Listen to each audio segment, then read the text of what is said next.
president is not saying anything.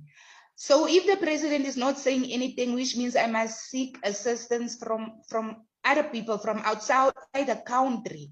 But what I'm saying is justice must be served in this instance. We can't live in a country where I, as a whistleblower, must be in hiding while the people I implicated are still in the position of power, still misusing the state resources to come after me, to prosecute me. So and those people they must pay for whatever they did against me, not only against me, against the other whistleblowers who doesn't have a voice today, who were killed. I want to be the voice of those whistleblowers. There are a lot of whistleblowers who are in hiding currently. I even want the whistleblower protection. There must be a special body that must be established just for whistleblowers, so that whistleblowers can get the protection that they deserve. And I believe that more whistleblowers will then come forward, and we will see more corruption, and we will see more prosecution. There must also be a specialized court for corruption reported by whistleblowers. And that court must be headed by former judges, independent judges. That's what I want to see, Aubrey, because we need our country back. Our country is lost. We need our country back for the sake of the future of our children. You speak to my heart. I can tell you that. You really do. Tell me, policemen who are caught up in, maybe some of them are either defending corrupt, maybe gangsters or gang leaders, the underground. Do they usually do it just for greed because they're getting money, some money out of it, or is there also a level of blackmail? Do some of them do stuff because they've been threatened, they've been blackmailed? If they don't do that stuff, they end up elsewhere, their families get threatened, or is it a combination of all of this? I could almost say it's a combination of all those. You know what? What happens, Cele? Once you are being, let's say the first time someone offer you a cold drink, that means you are already captured.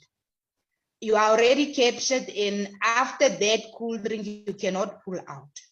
So I believe it's a combination of both, because once you accept that the power of corruption into your life, starting, you're already lost. So in the end, it's not really just knowing about the rule. I mean, you can read the Paja and memorize it and other required regulations.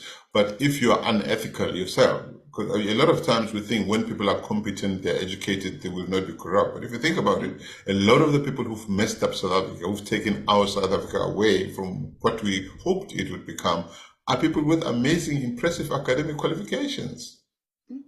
Yeah, it also starts with yourself, your morals, your being ethical. Because like you said, if you're unethical, it doesn't matter how educated you are.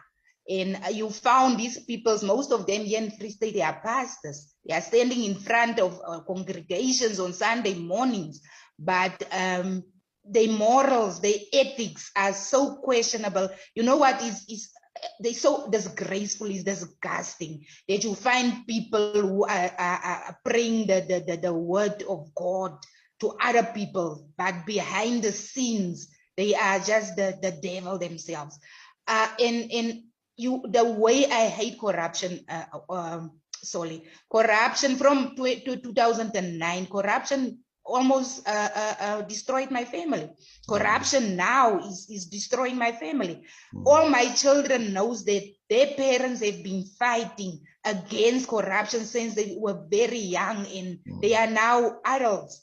And I'm sitting now with an 11-year-old who see that, but my mother are preaching this every day. We must not do this and this and this. But the police, because children believe that the police are good, but now the police is hunting my mother who are doing the right thing. And you know what? You must keep on assuring your children to say, you know what?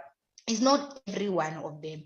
And I want you to keep on doing the right thing, because two wrongs doesn't make a right. And that is the message that I want to put through to everyone, to say, keep on doing the right thing regardless of the consequences, because doing the right thing comes with consequences. It's not easy. So yes, that's my message to them. Here's my last question to you. Suppose you got an authentic letter from the government, from say the presidency or someone, to say, okay, we're going to, Patricia, we would like to give you an audience of 1 hour. You choose. You're going to meet either Ramaphosa for an hour or Bheki Cele for 1 hour, not both. Whom would you choose and what would you say to them? I would like to have an audience with the president. Okay. I would like to have an audience with the president, to tell the president that he is a public servant. He is also serving under the Public Service Act. And although he was elected by a political party, he was elected to serve the entire South Africa. And that's exactly, he must retract these words that he said that his party will come before the country. And he must start serving the country. And he must take his party and put them aside and start serving because his party is not paying him. The South African taxpayers are paying him. I love you. You know, I hope you stay safe, Patricia. I really do. And I hope that you stay and wait, you're not alone. And I'm glad that you mentioned 3,000 people also supporting it. There will be even more people, I'm sure, after and you're doing the right thing by putting this thing out there, by making the world know, because everything that we say is not restricted to the people based in South Africa. The world must know what's going on in South Africa.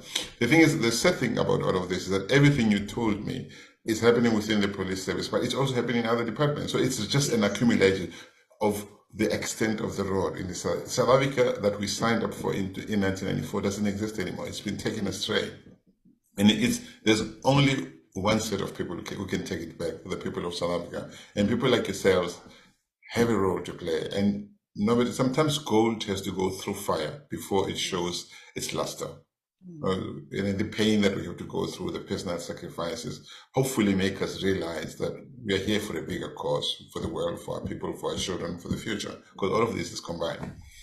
So it's been a pleasure to talk to you, and I really would like us to talk again in the future.